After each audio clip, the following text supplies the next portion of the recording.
Francine Diaz mas attitude raw kay Andrea Brillantes. Usap-usapan naman ngayon ang kumakalat na balitang may attitude raw itong si Francine Diaz. Hindi naman makapaniwala ang mga netizens at fans tungkol sa tunay na ugali at kulay ni Francine Diaz.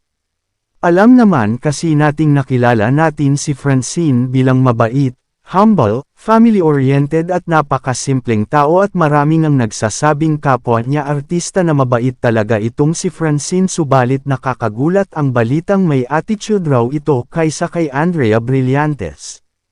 Kabaligtaran naman ang pagkakakilala kay Francine kung saan si Andrea daw ay mataray, patolera, maarte, bossy.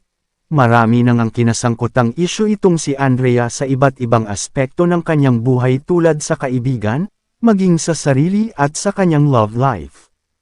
Subalit ang sinasabi palang may attitude si Francine ay attitude na maganda. Friendly, matulungin, mabait, humble, masayahin kaya marami ang natutuwa rito. Makikita naman natin sa mga interview na very mabait at simple si Francine at walang halong arte kaya marami ang humahanga dito.